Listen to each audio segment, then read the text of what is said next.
మాటలను గద్దించుదమని మీరు అనుకుందురా?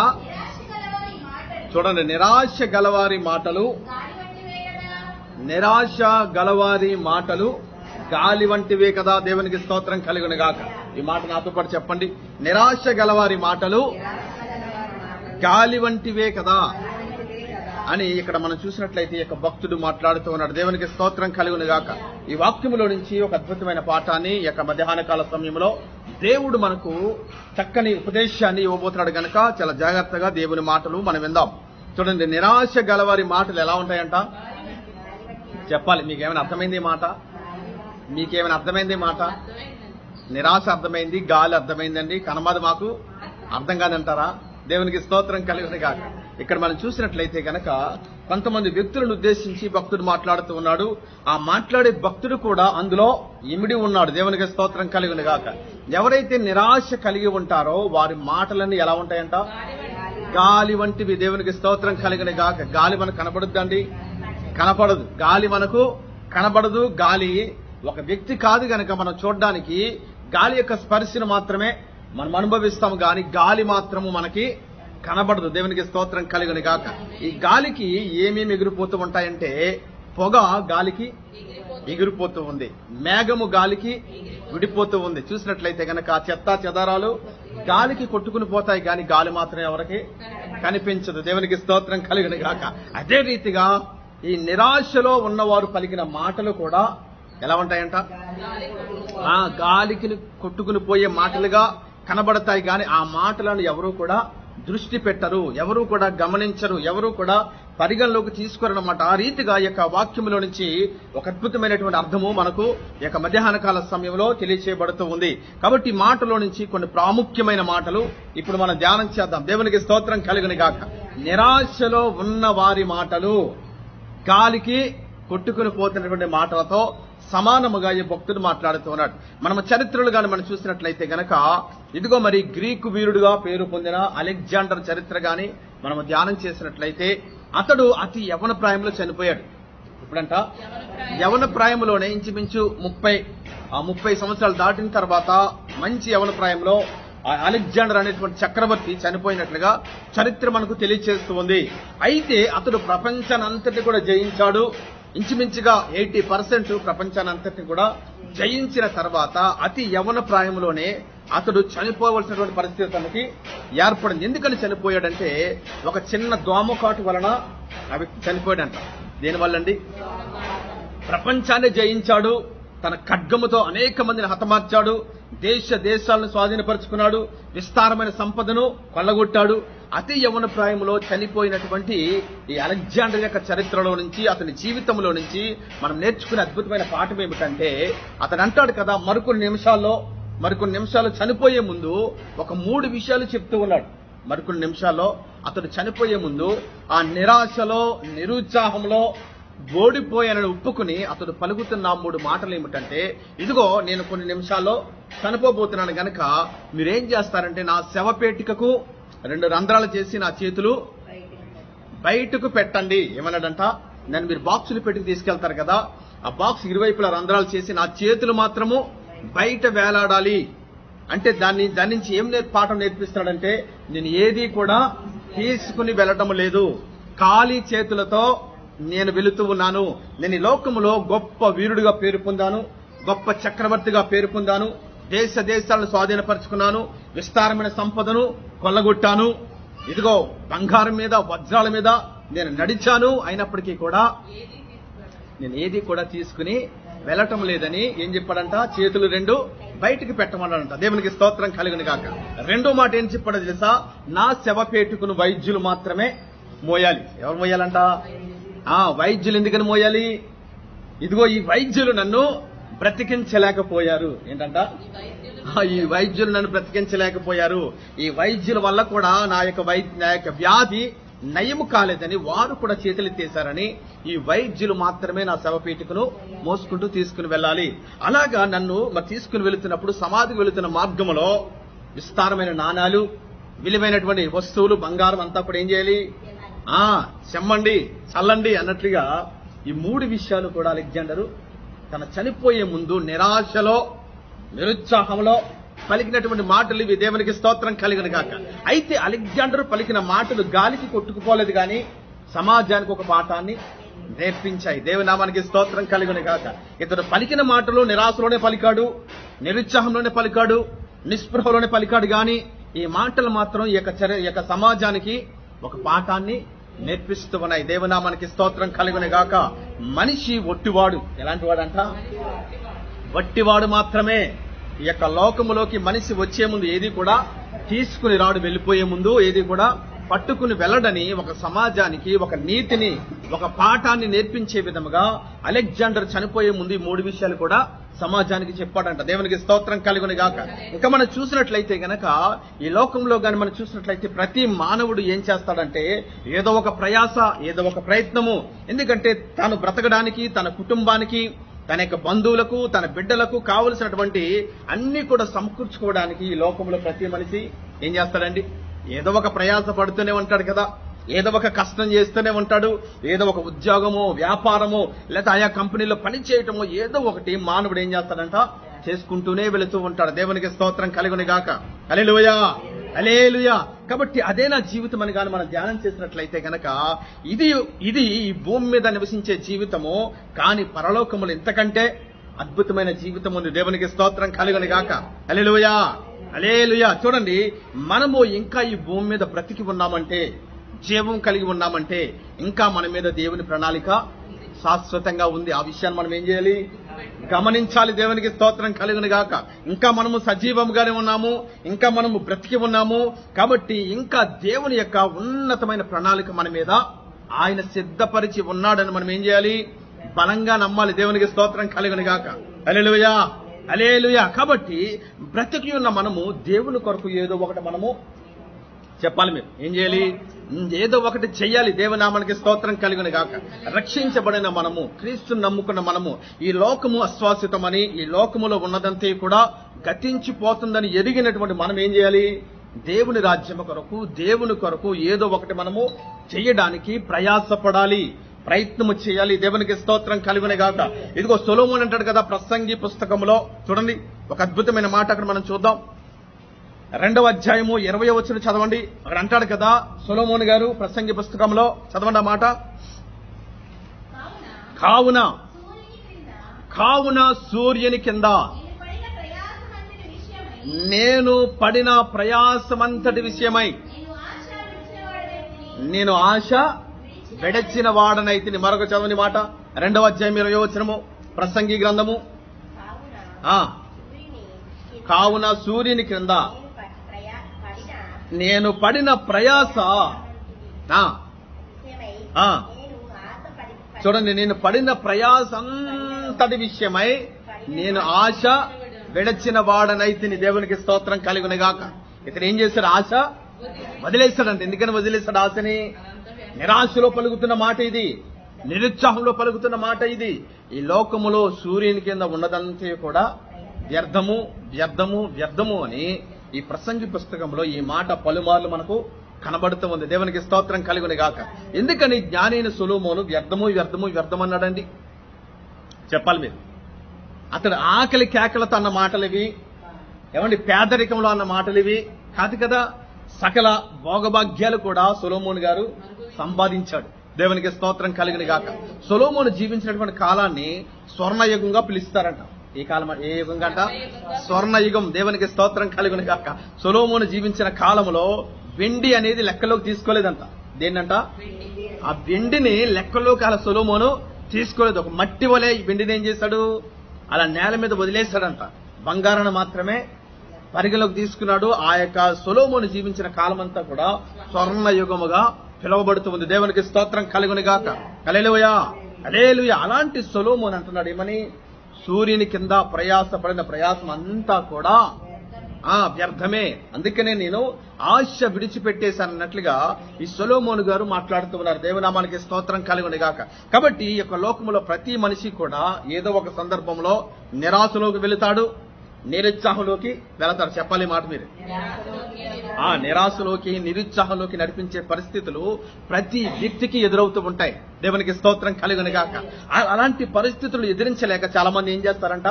తమ జీవితాన్ని చాలించేస్తూ ఉంటారు. ఆ నిరాశను, ఆ నిరుత్సాహాన్ని, ఎదురవుతున్నటువంటి ప్రతికూల పరిస్థితులను ఎదిరించలేక, వెళ్ళలేక, దాటలేక ఏం చేస్తారు? వారి జీవితానికి పులి స్టాప్ పెట్టేస్తూ ఉంటారు. కానీ దేవుని నమ్ముకున్న మనం అలాగా చెయ్యకూడదు. దేవునికి స్తోత్రం కలుగును గాక. ఈ శ్రమలను, ఈ కష్టాలను, ఈ ప్రతికూల పరిస్థితులను ఎదురించుకుంటే ముందుకు మనము సాగాలి. దేవుని నామానికి స్తోత్రం కలుగును గాక. ఎందుకంటే మనల్ని బలపరిచే దేవుడు, ఆదరించే దేవుడు, సమాధానమిచ్చే దేవుడు, మన యొక్క ప్రతి విధమైన ఇబ్బందులను తొలగించే దేవుడు ఆకాశమందు ఇంకా సజీవంగానే ఉన్నాడు. దేవునికి స్తోత్రం కలుగును గాక. మనము పిలిస్తే ఆయన పలికే దేవుడు, మనము తలుపు తడితే ఆయన తలుపులు తెరిచే దేవుడు గనక ఆయనను మనము ఆశ్రయించాలి. దేవునికి స్తోత్రం కలుగును గాక. ఈ నిరాశలో, నిరుత్సాహంలో మనము ఉన్నప్పుడు ఖచ్చితంగా దేవుని సహాయాన్ని మనము కోరాలి. ఎందుకంటే ఆ పరిస్థితులను ఎదిరించాలంటే మన శక్తి, మన బలము, మన సామర్థ్యము, మన జ్ఞానము ఎంతకి కూడా పనికి రాదు. దేవునికి స్తోత్రం కలుగును గాక. కాబట్టి ప్రతి వ్యక్తి జీవితంలో ఏమి ఎదురవుతాయంట? నిరాశ ఎదురవుతుంది, నిరుత్సాహం కూడా ఎదురవుతూ ఉంది. దేవునికి స్తోత్రం కలుగును గాక. ప్రతి దేశంలో, ఈ ప్రపంచ వ్యాప్తంగా చూసినటువంటి ప్రతి వ్యక్తి కూడా ఈ రెండు పరిస్థితులను, అనుభవాలను ఎదుర్కొనవలసిందే. దేవునామానికి స్తోత్రం కలుగును గాక. అనేక మంది వీటిని దాటుకుని వారి యొక్క జీవిత గమనంలో ముందుకు ప్రయాణిస్తున్న వారి అందులో కూడా మనము కూడా ఉన్నామా లేవండి? ఉన్నామన్న మరి దేవుని స్తోత్రం చెప్పండి. హల్లెలూయా. ఒకటి కాదు, రెండు కాదు, అనేకములు మనము ఎదుర్కొని ముందుకు వెళుతూ ఉన్నాం. దేవునికి స్తోత్రం కలుగును గాక. ఈ నిరాశ, నిరుత్సాహం అనే మాటలు మనకు కొత్త ఏమీ కాదు, మనకు బాగా పరిచయమైనటువంటి మాటలే. అనేక రకాలుగా మనము కూడా ఈ పరిస్థితులను దాటుకుని ముందుకు మనము వెళుతూ ఉన్నాము గనక ఇలాంటి పరిస్థితులు మనకు వచ్చినప్పుడు మనం ఏం చేయకూడదంట? కృంగిపోకూడదు, ఓడిపోకూడదు, బలహీన పడిపోకూడదు. దేవునికి స్తోత్రం కలుగును గాక. అలాంటి పరిస్థితుల్లో మనం ఏం చేయాలంటే దేవుని మనము ఆశ్రయించాలి. చూడండి, బైబిల్లో కానీ మనం చూసినట్లయితే పెద్ద పెద్ద భక్తులు కూడా ఈ నిరాశ, నిరుత్సాహం వచ్చినప్పుడు వారు పలికిన మాటలు ఎలా ఉన్నాయో ఒక ఉదాహరణ మీకు ఇవ్వాలని ఆశపడతాను. చూడండి, మొదటి రాజుల గ్రంథము చూద్దాం. మనకందరికీ బాగా తెలిసిన వాక్యమే. మొదటి రాజులు 19వ అధ్యాయము 4వ వచనం చదవండి. మొదటి రాజులు 19:4. తాను ఒక దిన ప్రయాణము అరణ్యంలోనికి పోయి ఒక బదిరీ వృక్షము కింద కూర్చుండి మరణాపేక్ష గలవాడై యెహోవా, నా పితరుల కంటే నేను ఎక్కువ వాడును కాను, ఇంత మట్టుకు చాలును, నా ప్రాణము తీసుకొను అని ప్రార్థన చేసిన. మరొకరు చదవని మాట. తాను ఒక దిన ప్రయాణము అరణ్యములోనికి పోయి ఒక బదరీ వృక్షము కింద కూర్చుండి మరణాపేక్ష గలవాడై యెహోవా, నా పితరుల కంటే నేను ఎక్కువ వాడును కాను, ఎంత మట్టుకు చాలును, నా ప్రాణము తీసుకొనమని ప్రార్థన చేసిన. దేవునికి స్తోత్రం కలుగును గాక. ఇక్కడ ఎవరు చేసిన ప్రార్థన కనపడుతుందండి? ఏలియా చేసినటువంటి ప్రార్థన. ఏమని చేస్తున్నాడు? ఇంత మట్టుకు చాలయ్యా, బ్రతికినంత కాలము చాలు, నాకు మీరు ఇచ్చినటువంటి ఆయుస్సు సరిపోతుందయ్యా, ఇంకా నాకు ఆయుష్ ఏమీ అవసరం లేదు, ఇంకా నాకు బ్రతకాలని ఆశ లేదు. ఏమంటాడంట? బ్రతకాలని నాకు ఆశ లేదు ప్రభువా, ఇప్పుడే నా ప్రాణమును మీ రాజ్యంలోకి చేర్చుకోండి, నా ఆత్మను మీ రాజ్యంలోకి చేర్చుకోండి అయ్యా, ఇంకా నాకు బ్రతకాలని ఏ విధమైన ఆశ నాకు లేదని ఆ యొక్క భక్తుడు ఆ చెట్టు కింద కూర్చుని ఏం చేస్తున్నాడు? మొరపెడుతూ ఉన్నాడు, ప్రార్థన చేస్తూ ఉన్నాడు. ఇంత మట్టుకు చాలు అని నిరాశలో, నిరుత్సాహంలో చేస్తున్నటువంటి ప్రార్థన ఇది. దేవునికి స్తోత్రం కలుగును గాక. ఎందుకని ఇలా ప్రార్థన చేస్తాడండి? సహనం కోల్పోయాడు. ఇంకా ఎందుకని ప్రార్థన చేశాడు? అలా ఇతని వెనక ఏదైనా శోధన ఉందా, కష్టం ఉందా, ఏదైనా మరి ఇబ్బంది ఉందా? ఖచ్చితంగా ఉంది. దేవునికి స్తోత్రం కలుగును గాక. ఒక రాణి గారు ఒక ఆజ్ఞను జారీ చేసింది. ఏమని? ఎక్కడ ఏలియా కనబడితే అక్కడ చంపేయండి అన్నట్లుగా ఈ దైవజనుడికి వ్యతిరేకంగా ఒక చట్టాన్ని రూపొందించింది ఎవరు? రాజుగారి యొక్క భార్య గారు అయినటువంటి రాణి గారు అన్నమాట.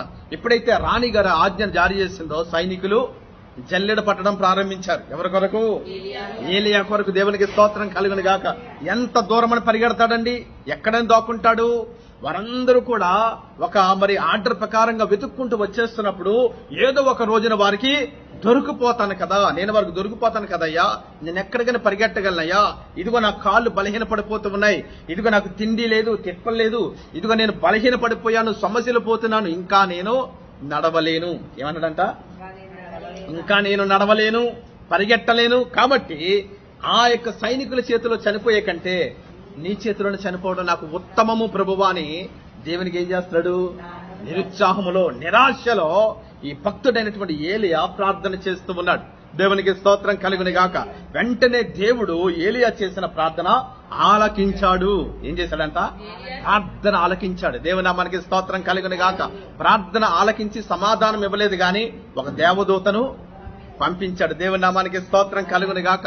ఈ శరీరానికి సంబంధించినటువంటి శక్తినివ్వడానికి చక్కని ఆహారాన్ని దేవదూత తీసుకొచ్చి తన తల దగ్గర పెట్టగా ఏలియా లేచి ఏం చేశాడు?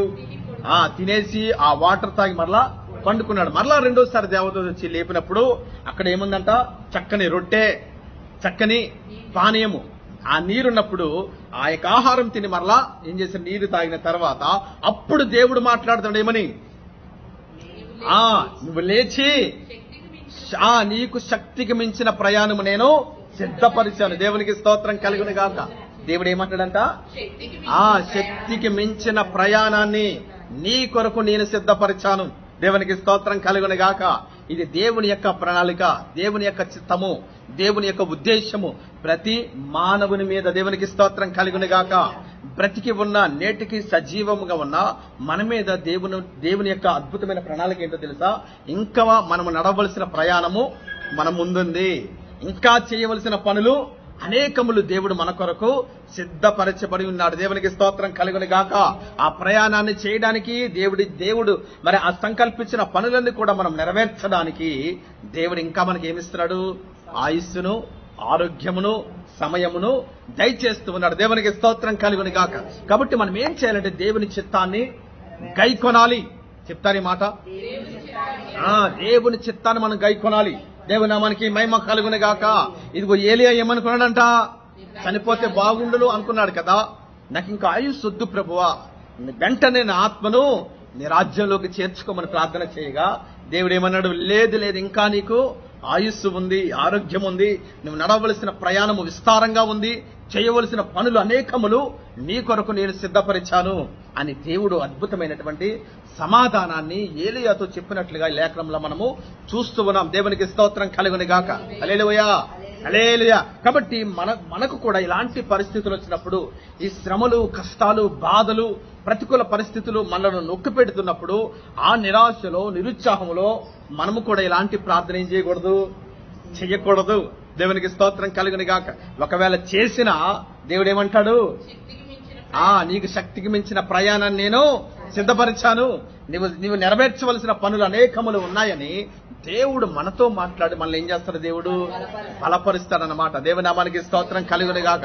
కాబట్టి ఎలాంటి పరిస్థితుల్లో మనం ప్రయాణం చేస్తున్నా, ఎలాంటి పరిస్థితుల్లో మనం ముందుకు వెళ్తున్నప్పటికీ కూడా, మనము నిరాశలో, నిరుత్సాహంలో ఉన్నప్పటికీ కూడా మనము బలహీన పడిపోకూడదు. ఏంటంట? బలహీన పడిపోకూడదు, ఓడిపోకూడదు. ఎప్పుడైతే ఆ యొక్క సమస్యలను, ఆ ప్రతికూల పరిస్థితులను ఎదురించి నిలబడతామో దేవుడు గొప్ప జయాన్ని దేవుడు మనకు అనుగ్రహిస్తూ ఉంటాడు. దేవుని నామానికి స్తోత్రం కలుగును గాక. నేను ఇందాకే చెప్పాను కదా, ఈ పరిస్థితులు ప్రతి వ్యక్తి దగ్గరికి వస్తాయి. ఈ నిరాశ, నిరుత్సాహం అనేది ప్రతి వ్యక్తిని దర్శిస్తూ ఉంది, ప్రతి హృదయాన్ని దర్శిస్తూ ఉంది. ప్రతి వ్యక్తి కూడా ఈ రెండింటిని ఏం చేస్తాడు? అనుభవించవలసిందే, ఎదుర్కోవలసిందే. దేవునికి స్తోత్రం కలుగును గాక. అలాంటి పరిస్థితుల్లో దేవుని బిడ్డలముగా, క్రీస్తును అంగీకరించిన వారుగా, క్రీస్తును మనం అనుసరిస్తున్న వారుగా మనం ఏం చేయాలో 2 విషయాలు చెప్తాను. త్వరలో మనము వాక్యంలోకి వద్దాం. ఇప్పుడు ఎలాంటి పరిస్థితుల్లో చెప్పాలి? మీరు చెప్తేనే మీకు వాక్యం అర్థమైనట్టు. నిరాశలో, నిరుత్సాహంలో మనం వెళ్తున్నప్పుడు, ఆ పరిస్థితుల్లో నిలబడినప్పుడు, మన చుట్టూ నిరాశ, మన చుట్టూ మరి నిరుత్సాహము కమ్ముకొని ఉన్నప్పుడు మనం ఏం చేయాలో ఒక 2 విషయాలు చెప్పి మరలా నేను వాక్యంలోకి రావాలని ఆశపడుతున్నాను. చూద్దాం. వాక్య రీతిగా మనం ధ్యానం చేద్దాం. చూసినట్లయితే గనక 2వ దినవృత్తాంతాల గ్రంథము తీద్దాం. 20వ అధ్యాయంలోకి వద్దాం. 2వ దినవృత్తాంతాల గ్రంథము 20వ అధ్యాయము 3వ వచనం చదవండి. అందుకు యెహోషాపాతు భయపడి ఉమ్, యెహోవా యొద్ద విచారించుటకు మనస్సు నిలుపుకొని ఉమ్, యూదా ఎదుట ఉపవాస దినము ఆచరింపవలెనని చాటింపగా ఉమ్, యూదా వారు యెహోవా వలని ఉమ్. సహాయము వేడుకొనుటకై కూడుకొనిరి. చూడండి, యెహోవా సహాయము వేడుకున్నట్టుకై వారు ఏం చేశారు? ఎలా కూడుకున్నారు? తినేసి కూడుకున్నారా? తినకుండా కూడుకున్నారా? చెప్పాలి, మీరు చెప్పాలి. మనకి ఈ ఆదివారం నుంచి ఉపవాస ప్రార్థనలు ప్రారంభమవుతూ ఉన్నాయి. దేవునికి స్తోత్రం కలిగిన గాక. మీరు తినేసి వచ్చినా తినకుండా వచ్చినా ఏం చేయాలి? కూడుకోవటం మాత్రము ఖచ్చితంగా మానకూడదు. దేవునికి స్తోత్రం కలిగిన గాక. మనం ఏం చేయాలి? ఖచ్చితంగా దేవుని సన్నిధిలో కూడుకోవాలి. మీ శారీరక బలహీనతను బట్టి మీరు ఒక గంట ఉన్నా ఒక పూట ఉన్నా ఏం చేయాలంట? ఖచ్చితంగా ఉండవలసిన రీతిగా ఉండండి. దేవుని సన్నిధిలో మాత్రం ఖచ్చితంగా కూడుకోవాలని మరి ప్రభు పేరట మీకు నేను తెలియజేస్తున్నాను. దేవునికి స్తోత్రం కలుగును గాక. ఇక్కడ యెహోషాపాతు ఎవరికి ఇన్ఫార్మ్ చేశాడంట? యోధా వారికి ఏం చెప్తున్నాడు? 3 దేశాల వారు మనలను చుట్టుముట్టేశారు. ఎవరంట? 3 దేశాల వారు వారికి ఉన్నటువంటి ఆ సైనిక బలముతో మనలను చుట్టుముట్టేశారు. మనం బయటికి వెళ్ళడానికి గాని బయట వారు లోపలికి రావడానికి గాని కట్టుదిట్టమైనటువంటి భద్రత నడుమ మనల్ని వారు బంధించేశారు. ఏ క్షణమైనా వారు మన మీదకి దాడి చేయవచ్చు. మరొక అవకాశం మనకు లేదు. వారిని జయించాలంటే మన దగ్గర ఉన్న సైనిక బలము సరిపోదు, మన దగ్గర ఉన్నటువంటి ఆయుధాలు కూడా సరిపోవు. కాబట్టి ఈ యొక్క నిరాశలో నిరుత్సాహంలో మనము ఓడిపోకూడదు. ఏమన్నాడంట? దేవునికి స్తోత్రం కలుగును గాక. మనము ఓడిపోకూడదు, మనము కృంగిపోకూడదు అన్నట్లుగా ఇదిగో యెహోషాపాతుకి లోపల ఏముంది? భయం ఉంది. అర్థమైతుందా మీకు? ఏముందంట? భయం ఉంది. నిరాశలో ఉన్నాడు, నిరుత్సాహంలో ఉన్నాడు, భయపడుతూ ఉన్నాడు. అయినప్పటికీ కూడా ఏం చేస్తున్నాడు? తనకు తానే ధైర్యపరుచుకుంటూ ఉన్నాడు. దేవునికి స్తోత్రం కలుగును గాక. వెంటనే తాను బలము పొందడానికి ఏం చేశాడంట? యోధా జనానికి, సైనికులందరికీ కూడా ఆ వార్తను తెలియజేసి మనమందరము కూడా ఉపవాసం ఉండి దేవుని సన్నిధిలో కూడుకుందాం. దేవునికి స్తోత్రం కలుగును గాక. హల్లెలూయా. ఏమన్నాడంట? మనమందరము కూడా ఉపవాసం ఉండి దేవుని సన్నిధిలో కూడికి మనం ఏం చేద్దాము? ప్రార్థన చేద్దాం. దేవునికి స్తోత్రం కలుగును గాక. ఏ స్థితిలో ఈ నిర్ణయానికి వచ్చాడండి ఇతను? నిరాశ నిరుత్సాహంలో. దేవునికి స్తోత్రం కలుగును గాక. ఈ యొక్క యెహోషాపాతు నిరాశలో ఉన్నప్పుడు, నిరుత్సాహంలో ఉన్నప్పుడు ఓడిపోలేదు గాని, కృంగిపోలేదు గాని, బలహీన పడలేదు గాని, దేవుని బట్టి ధైర్యం తెచ్చుకుని ఏం చేస్తున్నాడు? ఇప్పుడు జనాలందరినీ కూడా బలపరిచి వారిని కూడా ఏం చేశాడంటే దేవుని వైపు మళ్లించి వారందరినీ కూడా దేవుడి సన్నిధిలోకి తీసుకొచ్చి ఉపవాసము ఉండమని చెప్పి తాను కూడా ఉపవాసం ఉండి ఏం చేస్తున్నాడంట? ప్రార్థన చేయటము ప్రారంభించారు. దేవునికి స్తోత్రం కలుగును గాక. ఎప్పుడైతే వారు ప్రార్థన చేయటం ప్రారంభించారో, ఎప్పుడైతే ఒక తీర్మానంలోకి వచ్చారో, ఎప్పుడైతే ఒక నిర్ణయంలోకి వచ్చారో, వారికి వెంటనే దేవుడు సహాయం చేయటము ప్రారంభించాడు. దేవునికి స్తోత్రం కలుగును గాక. ఆ కింద వచనాలన్నీ కూడా చదువుకుంటూ మనం వెళ్ళినట్లయితే కనుక ఆ 4వ వచనం కానించి ఆ కింద వచనాలన్నీ చదువుకుంటూ మీరందరూ చదివేశారని నమ్ముచున్నాను. 12వ వచనం చదవండి. చదివారండి నిజంగానే? ఆ 12వ వచనం చదవండి. మా దేవా, నీవు వారికి తీర్పు తీర్చవా? మా మీదికి వచ్చు ఈ గొప్ప సైన్యముతో యుద్ధము చేయుటకు మాకు శక్తి చాలదు. చూసారా? ఏమి చేయుటకును మాకు తోచట్లేదయ్యా. చూసారా? నీవే మాకు దిక్కు. దేవునికి స్తోత్రం కలుగును గాక. ఈ మాట చాలా ప్రాముఖ్యమైన మాట. ఏ మాట? నీవే మాకు దిక్కు. చెప్తారు ఈ మాట. యేసయ్యా, నాతో పాటు చెప్పండి. యేసయ్యా, నీవే మా దిక్కు అని మనం ప్రార్థన చేస్తామో గొప్ప విజయాన్ని దేవుడు మనకి అనుగ్రహిస్తాడు. దేవునికి స్తోత్రం కలుగును గాక. ఇప్పుడు ఏ పరిస్థితుల్లో? నిరుత్సాహము నిరాశలు మనల్ని అలుముకున్నప్పుడు, మనల్ని చుట్టుముట్టినప్పుడు ఇదిగో మనము బలహీన పడకుండా దేవుని బట్టి ధైర్యం తెచ్చుకుని ఈ మాట మనము పలికేవారుగా ఉండాలి. దేవునికి స్తోత్రం కలుగును గాక. ఈ మాట మాకు ఏమి తోచడం లేదు. చూసారన్న మాట ఏమంటాడంట? మాకు ఏం చెయ్యాలో తోచడం లేదయ్యా. ఎలా వెళ్ళాలో, వీళ్ళు ఎలా ఎదుర్కోవాలో, ఎలా యుద్ధం చేయాలో, అసలు ఈ సమస్యను ఎలా పరిష్కరించాలో కూడా మాకు తోచడం లేదు అంటే అయోమయ పరిస్థితులకు వారు వెళ్ళిపోయారు. వారి మైండ్ అంతా ఏమైపోయింది? ఇప్పుడు బ్లాక్ అయిపోయింది. మైండ్ బ్లాక్ అయిపోయింది అంటారు కదా. మైండ్ బ్లాక్ అయిపోవడం అర్థం ఏంటి? నెక్స్ట్ ఏం చేయాలో వారికి తెలియదు అనమాట. ఒక్క ఆలోచన కూడా వారికి రాదు. ఎలా ఉండిపోతారంటే ఇదిగో మరి బిగుసిపోయిన వారిగా, ఇదిగో మరి ఏం చేయాలో తెలియనట్లుగా మరి ఎక్కడున్న వారు అక్కడే ఆ ఆలోచనలోకి వెళ్ళిపోతూ ఉంటారనమాట.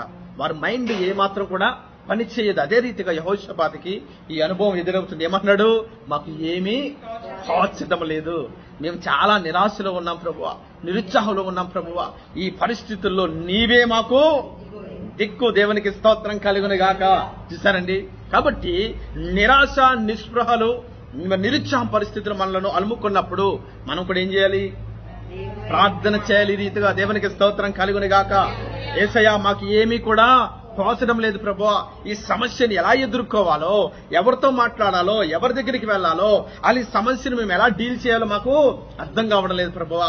కాబట్టి ఈ సమస్యను మీ చేతులకు అప్పగిస్తున్నాము, మీరే దీన్ని పరిష్కరించాలి. దేవునికి స్తోత్రం కలుగును గాక అని దేవునికి మొరపెట్టి దేవుని ఏం చేయాలి మనము? అయ్యా నీవే మాకు నాయకుడవు, నీవే మాకు ప్రభుడవు, నీవే మా దిక్కువయ్యా అన్నట్లుగా ఏం చేయాలంట? దేవునికి మనం ప్రార్థన చేయాలి. దేవునికి స్తోత్రం కలుగును గాక. ఎప్పుడైతే యెహోషాపాతు ఈ నిరాశలో, నిస్పృహలో, నిరుత్సాహంలో మొరపెట్టాడో వెంటనే వీరికి ఏమొచ్చిందో తెలుసా? గొప్ప జయాన్ని దేవుడు వారికి అనుగ్రహించాడంట. దేవునికి స్తోత్రం కలుగును గాక. వీరు యుద్ధము చేయకుండానే గొప్ప జయాన్ని దేవుడు వీరికి అనుగ్రహించాడంట. దేవునామానికి స్తోత్రం కలుగును గాక. మరి ఎవరు యుద్ధం చేశారు? దేవుడు చెప్పాడు కదా, ఏమని? మీ పక్షముగా యుద్ధము చేయవాడను నేనే అని స్వయంగా ఆయనే ఆ మాటను పలికాడు. దేవునికి స్తోత్రం కలుగును గాక. కాబట్టి మన పక్షముగా యుద్ధం చేయవాడు ఎవరంట? పరమందున్న ఆ పరమ తండ్రి. దేవునికి స్తోత్రం కలుగును గాక. కాబట్టి మనము చేయవలసింది కూడా ఉంది. ఏం చేయాలి? మనము ప్రార్థన చేయాలి. కాబట్టి ప్రార్థన అనేది మన జీవితంలో చాలా చాలా ప్రాముఖ్యమైనది. దేవునికి స్తోత్రం కలుగును గాక. కాబట్టి ఆదివారం నుంచి ప్రారంభమవుతున్నటువంటి ప్రతి కూడుకులో కూడా మీరు ఏం చేయాలి? రావాలి, ప్రార్థన చేయాలి. దేవునికి స్తోత్రం కలుగును గాక. ప్రార్థన చేసినప్పుడు పరిస్థితులన్నీ కూడా ఏమవుతాయంట? మనకు సాధ్యమవుతూ ఉంటాయి. ప్రార్థన పరిస్థితులను మార్చును. దేవునామానికి స్తోత్రం కలుగును గాక. కాబట్టి మొర్ర పెట్టడం మనం నేర్చుకున్నప్పుడు, అంగలార్చడం మనం నేర్చుకున్నప్పుడు, ప్రార్థన చేయడం మనకు తెలిసినప్పుడు దేవుడు ఖచ్చితంగా అద్భుతమైన కార్యాలు మన జీవితంలో, మన కుటుంబంలో ఆయన తప్పనిసరిగా జరిగించే దేవుడు. నమ్మిన వారు దేవుని స్తోత్రం చెప్పండి. హల్లెలూయా, హల్లెలూయా.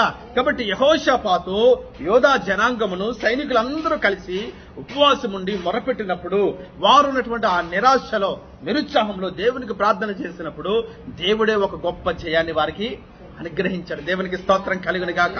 కాబట్టి మనము కూడా ఒక తీర్మానంలోకి రావాలి, ఒక నిర్ణయానికి రావాలి. ఏంటా నిర్ణయము?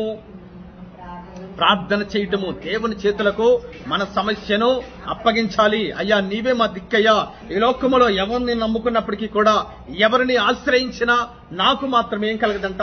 ఈ సమస్యకు పరిష్కారము రాదు ప్రభువా, నీవు మాత్రమే నా సమస్యను పరిష్కరించి దేవుడు అని మనము ఆయనను నమ్మి ఆయన మీద మన విశ్వాసాన్ని పెట్టి మనం ఏం చేయాలి? మొర్ర పెట్టాలి. దేవునికి స్తోత్రం కలుగును గాక. ఎప్పుడైతే దేవుని మీద మన భారాన్ని పెడతామో, దేవుని మనము నమ్మి విశ్వసించి ప్రార్థన చేస్తామో, మన నమ్మకాన్ని బట్టి, మన విశ్వాసాన్ని బట్టి దేవుడు అద్భుతమైన కార్యాలు మన జీవితంలో చేసుకుంటూ వెళుతూ ఉంటాడు. దేవునామానికి స్తోత్రం కలుగును గాక. వాక్యం అర్థమైన వారు దేవునికి స్తోత్రం చెప్పండి. హల్లెలూయా, హల్లెలూయా. ఇప్పుడు మరొక మాట మనం చూద్దాం. చూడండి, ఫిలిప్పీలకు రాసినటువంటి పత్రిక మొదటి అధ్యాయము 21వ వచనం చదవండి. నా మట్టుకైతే బ్రతుకుట క్రీస్తే, చావైనా లాభమే. దేవునికి స్తోత్రం కలుగును గాక. మొదటి మాట ఏంటంటే నా మట్టుకైతే బ్రతుకుట క్రీస్తే. దేవునికి స్తోత్రం కలుగును గాక. అంటే ఒక తీర్మానంలో పలుకుతున్న మాట ఇది. ఎవరి మాట ఇది? ఏమంటే ఎవరి మాట? ఇక్కడ పేరు రాయబడలేదండి కాబట్టి మాకు తెలియదని అంటారా? ఎవరమాట అండి? పౌలు గారు చెప్పినటువంటి మాట. దేవునికి స్తోత్రం కలుగును గాక. అపోస్తలుడైనటువంటి పౌలు గారు ఫిలిప్పీ సంఘానికి రాస్తూ పలుకుతున్న అద్భుతమైన మాట ఇది. ఆ సంఘాన్ని బలపరుస్తూ ఉన్నాడు, ఆ సంఘాన్ని ఎంతో ఉజ్జీవింపజేస్తూ ఉన్నాడు. ఆ సంఘము కూడా ఎలా ఉన్నారంట? నిరాశలో ఉన్నారు, నిరుత్సాహంలో ఉన్నారు. అలాంటి వారిని బలపరుస్తూ ఈ యొక్క మాటను పలుకుతూ ఉన్నాడు యొక్క అపోస్తలుడైన పౌలు గారు. దేవునికి స్తోత్రం కలుగును గాక. ఏమన్నాడంట? నా మట్టుకైతే బ్రతుకుట క్రీస్తే. ఈ క్రమంలో చావొచ్చినా, మరణమేమొచ్చినా, ఏ విధమైన సమస్య వచ్చినా అది నేను మేలుగానే భావిస్తాను గాని కీడుగా మాత్రం దాన్ని నేను భావించను, ఎంచను అని ఈ భక్తుడు చాలా అద్భుతంగా ఈ యొక్క మాటను పలుకుతూ ఉన్నాడు. దేవుని నామానికి స్తోత్రం కలుగును గాక. కాబట్టి మనము కూడా ఒక తీర్మానంలో కొన్ని మాటలను మనం పలకాలి. ఇందాక యెహోషాపాతు ఏమన్నాడు తీర్మానంలో? తోచట్లేదు గనక నీవే మాకు దిక్కు, దేవునికి స్తోత్రం కలుగును గాక. ఇది తీర్మానంలో పలికేటువంటి మాట. ఎక్కడంట? తీర్మానంలో, మన తీర్మానంలో పలికేటువంటి మాట.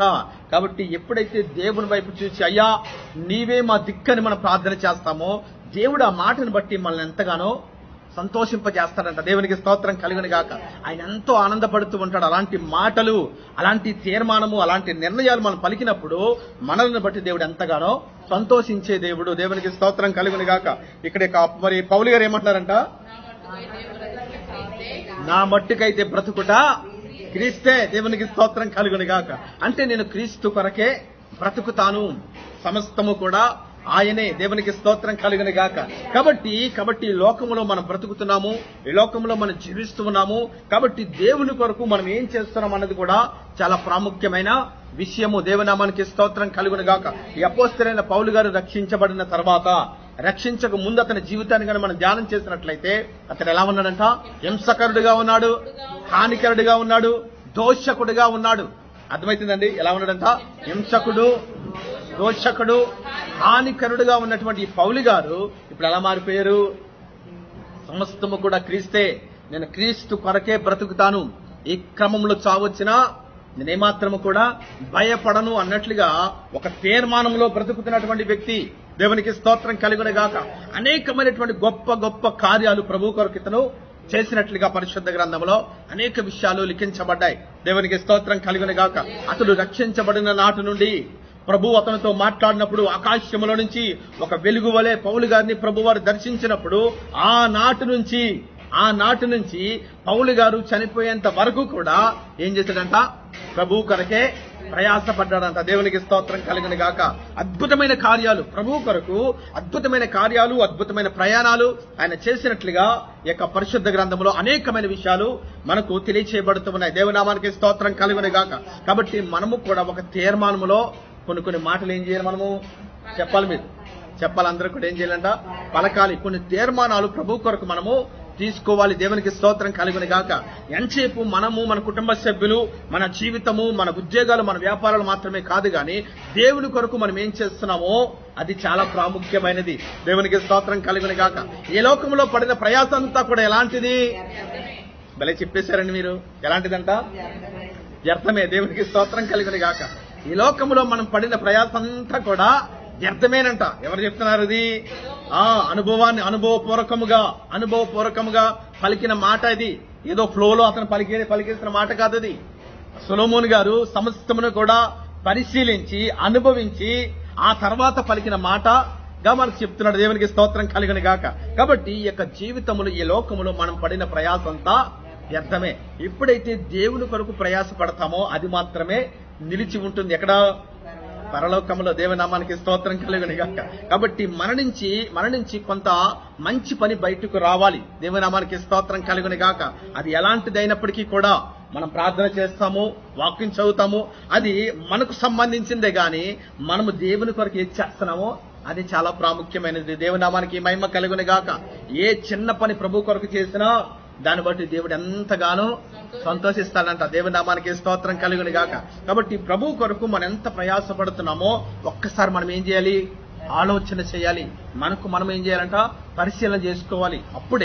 అప్పుడే దేవుడు మనల్ని బట్టి ఎంతగానో ఆనందిస్తూ ఉంటాడు. తన కృపను కూడా మన మీద మెండుగా కుమ్మరిస్తూ ఉంటాడు. దేవునికి స్తోత్రం కలుగును గాక. అందుకనే మత్తయి సువార్తలో ఒక మాట ఉంది కదా, మొదట మీరు ఆయన రాజ్యము, ఆయన నీతి కొరకు ప్రయాసపడండి. ఏమన్నాడంట? మొదట అంటే ఇంకా దానికి ముందేమీ లేదు. అదే మొదట గనక ఏం చేయాలి? ఇప్పుడు ఆయన నీతి కొరకు, ఆయన రాజ్యము కొరకు మీరు ప్రయాసపడండి, వెతకండి. ఆ తర్వాత మీకు ఏం అవసరమో అది నాకు తెలుసు. దేవునికి స్తోత్రం కలుగును గాక. దేవుడు అంటున్న మాట ఇది. మీకు ఏమి కావాలో, ఎలాంటివి కావాలో, ఎలాంటి దీవెనలు, ఆశీర్వాదాలు కావాలో నాకు తెలుసు. ఎందుకంటే మిమ్మల్ని పుట్టించింది నేనే గనక, ఈ లోకంలో మీకు ఏం కావాలో తెలుసు గనక అది నేను సమృద్ధిగా మీకు నేను అనుగ్రహిస్తాను. మీరు అడగకపోయినా నేను ఖచ్చితంగా ఇస్తానని దేవుడు అద్భుతమైన మాటను తెలియజేస్తున్నాడు. దేవునికి స్తోత్రం కలుగును గాక. అయితే మనమేం చేయాలంట? దేవుని బిడ్డలముగా, క్రీస్తుని అంగీకరించిన వారముగా, ఆయనను వెంబడిస్తున్న వారముగా మనం ఏం చేయాలంటే ఆయన నీతిని, ఆయన రాజ్యాన్ని మనము బ్రతికే వారిగా ఉండాలి. దేవుని నామానికి స్తోత్రం కలుగును గాక.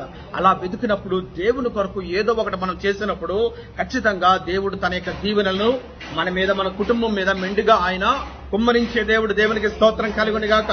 హల్లెలూయా, హల్లెలూయా. కాబట్టి ఇక మధ్యాహ్న కాల సమయంలో మనం ఏం ధ్యానం చేస్తున్నామంటే, ఈ నిరాశలు, నిరుత్సాహాలు ప్రతి వ్యక్తిని దర్శిస్తాయి. చెప్తారు ఈ మాట. నిరుత్సాహము ప్రతి వ్యక్తిని, ప్రతి ఇంటిని దర్శిస్తూ ఉంటుంది.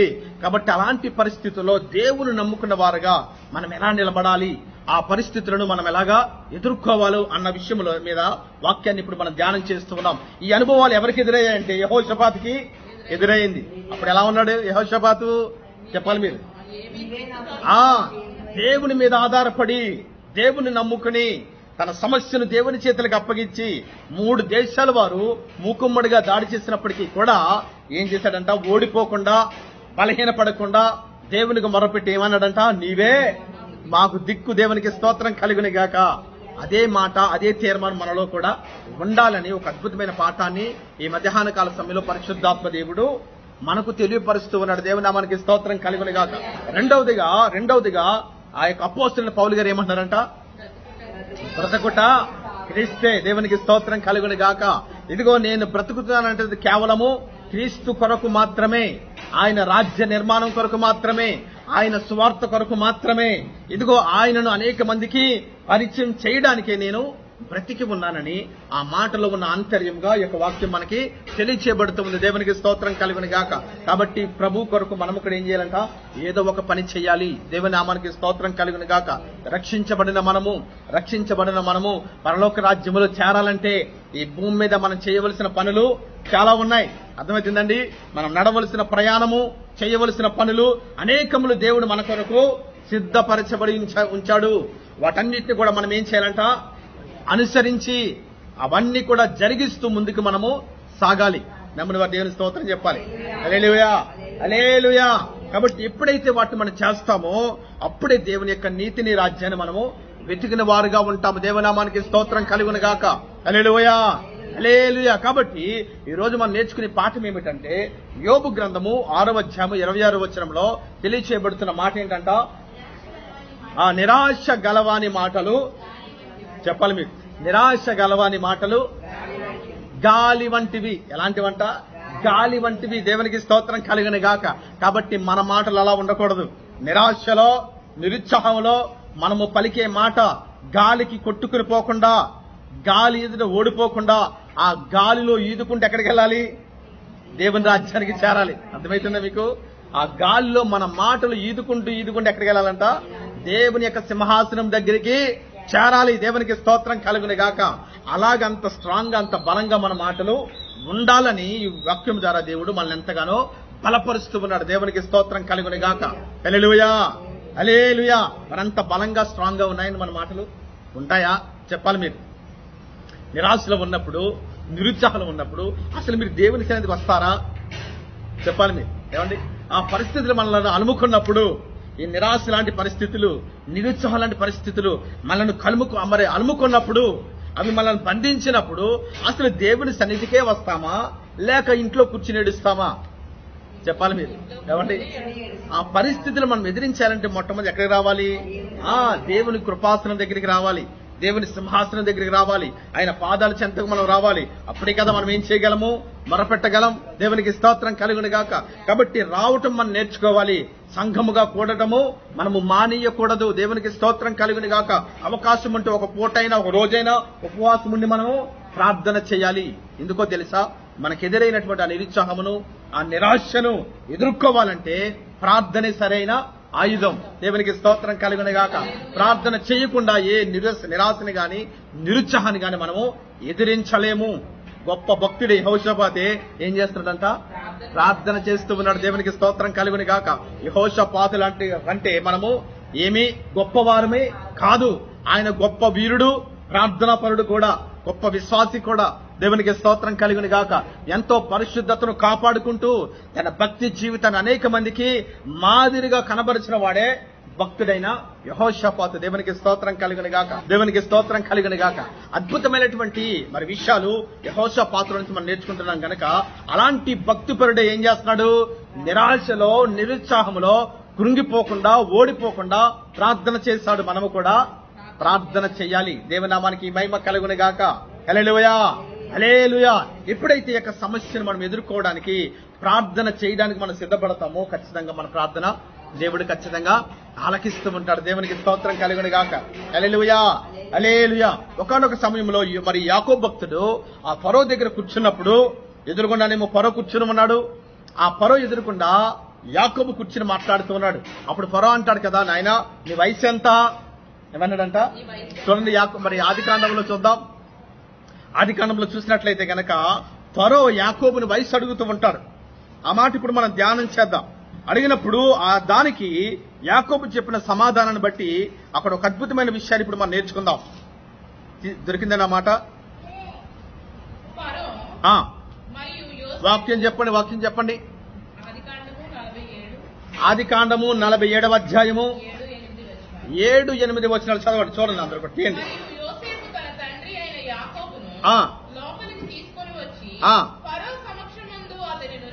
ఫరో సమక్షమందు అతనిని ఉంచగా